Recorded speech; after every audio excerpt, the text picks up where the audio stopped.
Jeremiah Barker was my new master's name, but as everyone called him Jerry, I shall do the same. Polly, his wife, was just as good a match as a man could have.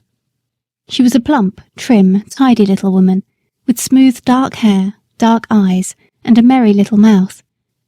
The boy was 12 years old, a tall, frank, good-tempered lad. And little Dorothy, Dolly they called her, was her mother all over again at 8 years old. They were all wonderfully fond of each other. I never knew such a happy, merry family before or since. Jerry had a cab of his own and 2 horses which he drove and attended to himself. His other horse was a tall white, rather large-boned animal called Captain. He was old now, but when he was young he must have been splendid. He still had a proud way of holding his head and arching his neck.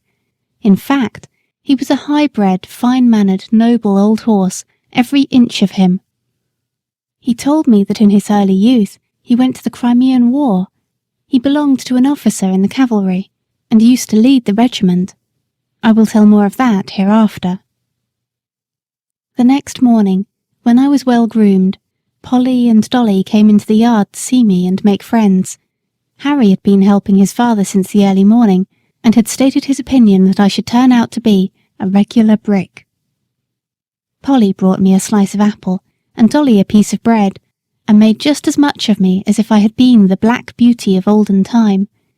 It was a great treat to be petted again, and talked to in a gentle voice, and I let them see as well as I could that I wished to be friendly. Polly thought I was very handsome, and a great deal too good for a cab, if it were not for the broken knees. "Of course, there's no one to tell us whose fault that was," said Jerry, "and as long as I don't know I shall give him the benefit of the doubt, for a firmer, neater stepper I never rode. We'll call him Jack after the old one, shall we, Polly?" "Do," she said, "for I like to keep a good name going." Captain went out in a cab all morning. Harry came in after school to feed me and give me water. In the afternoon I was put into the cab. Jerry took as much pains to see if the collar and bridle fitted comfortably as if he had been John Manley over again. When the crupper was let out a hole or two, it all fitted well. There was no check rein, no curb, nothing but a plain ring snaffle. What a blessing that was! After driving through the side street, we came to the large cab stand where Jerry had said good night.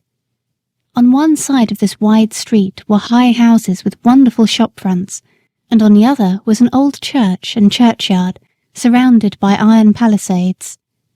Alongside these iron rails, a number of cabs were drawn up, waiting for passengers. Bits of hay were lying about on the ground. Some of the men were standing together talking. Some were sitting on their boxes reading the newspaper, and 1 or 2 were feeding their horses with bits of hay and giving them a drink of water. We pulled up in the rank at the back of the last cab. 2 or 3 men came round and began to look at me and pass their remarks. "Very good for a funeral," said one. "Too smart-looking," said another, shaking his head in a very wise way. "You'll find out something wrong one of these fine mornings, or my name isn't Jones." "Well," said Jerry pleasantly, "I suppose I need not find it out until it finds me out, eh? And if so, I'll keep up my spirits a little longer."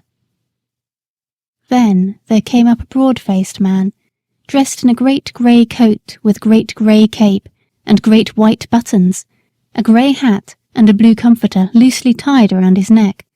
His hair was grey too, but he was a jolly-looking fellow, and the other men made way for him.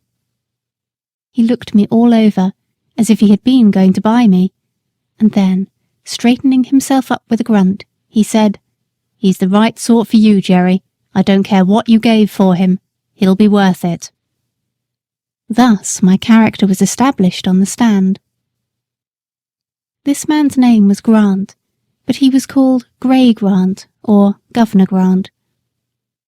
He had been the longest on that stand of any of the men, and he took it upon himself to settle matters and stop disputes. He was generally a good-humoured, sensible man, but if his temper was a little out, as it was sometimes when he had drunk too much, nobody liked to come too near his fist, for he could deal a very heavy blow. The first week of my life as a cab horse was very trying.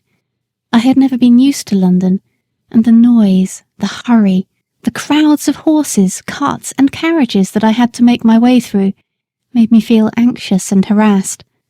But I soon found that I could perfectly trust my driver, and then I made myself easy and got used to it. Jerry was as good a driver as I have ever known, and what was better, he took as much thought for his horses as he did for himself. He soon found out that I was willing to work and do my best, and he never laid the whip on me unless it was gently drawing the end of it over my back when I was to go on. But generally I knew this quite well by the way in which he took up the reins, and I believe his whip was more frequently stuck up by his side than in his hand. In a short time I and my master understood each other as well as horse and man can do. In the stable, too, he did all that he could for our comfort. The stalls were the old-fashioned style, too much on the slope, but he had 2 movable bars fixed across the back of our stalls, so that at night, and when we were resting, he just took off our halters and put up the bars, and thus we could turn about and stand whichever way we pleased, which is a great comfort. Jerry kept us very clean, and gave us as much change of food as he could, and always plenty of it. And not only that, but he always gave us plenty of fresh, clean water, which he allowed to stand by us both night and day, except, of course, when we came in warm. Some people say that a horse ought not to drink all he likes, but I know if we are allowed to drink when we want, we drink only a little at a time, and it does us a good deal more good than swallowing down half a bucketful at a time, because we have been left without till we are thirsty and miserable. Some grooms will go home to their beer, and leave us for hours with our dry hay and oats, and nothing to moisten them. Then, of course, we gulp down too much at once, which helps to spoil our breathing, and sometimes chills our stomachs. But the best thing we had here was our Sundays for rest. We worked so hard in the week that I do not think we could have kept up to it but for that day. Besides, we had then time to enjoy each other's company. It was on these days that I learned my companion's history.